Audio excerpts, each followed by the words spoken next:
Hi everyone, my name is Shauna in case you don't know, and welcome back to another video. In today's video, I'm going to be doing the meta book tag. This book tag was created by Oracle of Delphi, and I will link their channel down in the description below. First prompt in this tag is middle grade. Your favorite childhood book. For me, that's obviously Harry Potter. I did get into Harry Potter a little later than other people because I was intimidated by the size of Harry Potter, but when I got into it, I was obsessed with it and I was addicted, and it was one of my favorites, and it still is one of my absolute favorites. I love that series. You know that I love that series. Look, my shirt is even a Harry Potter shirt, so yes, I am still obsessed. I love that series. I could go on and on about how much I love it, but I should probably get to the other prompts. The next prompt is young adult or YA, a hyped book that lived up to the expectations. This is really fitting for young adult because I feel like a lot of times with young adult they get really hyped to the popular books in there, and sometimes they just don't live up to your expectations. So I'm really glad that this was the prompt for young adult, and one that lived up to the expectations surrounding it for me personally was The Selection by Kiera Cass. I read The Selection recently and I fell in love with the world and the story, and I fell in love with Prince Maxon. I thought that it was a really well written and interesting story, and it definitely lived up to all the expectations surrounding it. If you've been hesitant about picking up The Selection, I highly recommend doing that. I waited years to pick it up, and I regret waiting so long to pick it up because it was phenomenal. In case you don't know, The Selection is about 35 girls who are chosen to enter this competition called The Selection to see who gets to marry the prince. It's a dystopian world and it is fantastic. Next up is new adult, a book that you had your doubts about. For me, that's Twilight by Stephanie Meyer. I definitely had a ton of doubts about Twilight. I have heard a ton of negative things about Twilight, and I heard those things before I read the book, and then I saw the stupid, "You nicknamed my daughter after the Loch Ness Monster" clip, and I was like, I have my doubts about this book. But my best friend kept trying to get me to read it, and so I finally read it, and it was amazing, and I'm obsessed with it. And everyone knows what Twilight is about, so I don't really need to do a little summary of it or synopsis, whatever you want to call it. Next up is Adult, a book that intimidates you. For me, this might be a little surprising because I know that a lot of people have read this book, but The Keeper of the Lost Cities series, and I just own the first book, so just the first book is one that intimidates me. The thing is, it's really thick, and I don't have it with me, but it's just really chunky, and something about it really intimidates me. And then the fact that it's a long series with these really chunky books really intimidates me. Now, I would tell you what that series is about, but I'm honestly not entirely sure. It was just at Costco, and the synopsis caught my interest when I saw the book, and it was cheap because it was at Costco, so that's why I got it, and hopefully I'll get around to reading it soon, but I'm really intimidated by the size of The Keeper of the Lost Cities. If you've read it, did you like it? I know that some people like it, I know that some people don't. I'm just curious, what did you think of The Keeper of the Lost Cities if you've read it? Next up is fantasy, an atmospheric book that transports you. For this, I'm choosing one of my all-time favorite books that I've talked about a ton on my channel, and that is Cloaked in Shadow by Ben Alderson. The world in that book is just very atmospheric, and it really pulls you in. I have had dreams about the book, which is very rare because a book really has to be well written and the world has to be well developed for me to have dreams about it, because I can dream about movies all I want because I physically see that on the screen, but with books, I don't dream about them unless they're really, really good, and that happened with Cloaked in Shadow. Just the setting and the way everything was described was just so beautiful and so next level amazing that I'd never read in a book before. And it's just really atmospheric and you really get pulled into it. Why is there a truck in front of my house? There's a big truck in front of my house. I'm gonna pretend that I'm not home. It's my weird neighbors.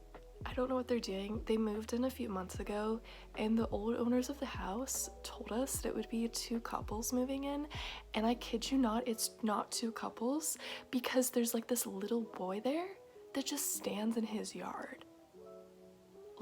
A ton of the day he's just standing there in his yard.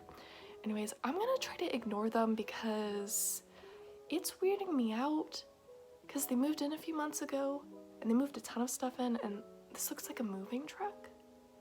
I don't know what's happening. Anyways, back to the video because I'm a little weirded out and creeped out by my neighbors right now. So Cloaked in Shadow, as I was saying, is a book that really draws you into the world and you really feel like you're in the world while you're reading the book. Cloaked in Shadow is a book about some elves who are brought to the castle to be part of an army, but little do they know that the king actually wants the shapeshifters to be part of the army, and So there's a bunch of shapeshifters and the people that were recruited. But the main character, Zachariah, he was recruited and he passed this little test thingy that happens to figure out who's shapeshifters and who's not. But he's not a shapeshifter and he actually has a secret.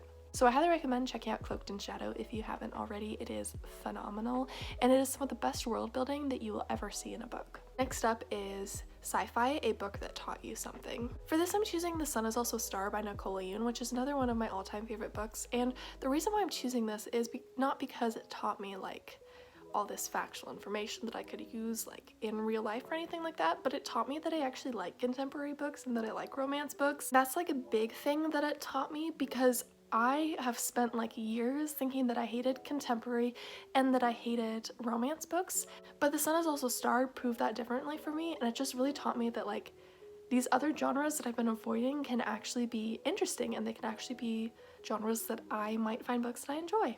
The Sun Is Also a Star is a book about two people who have a coincidental like run-in on the street, and from there a romance blooms. It is an amazing book that I highly recommend all of you check out, and if you're a little hesitant about contemporary, then you may find that The Sun Is Also a Star teaches you that contemporary can sometimes be a good genre. The next prompt is thriller, a book you could not put down. For this I'm choosing The Giver. I've read The Giver about 3 or 4 times so far, and it's a book that each time I can't put it down. It is one of the best dystopian books out there.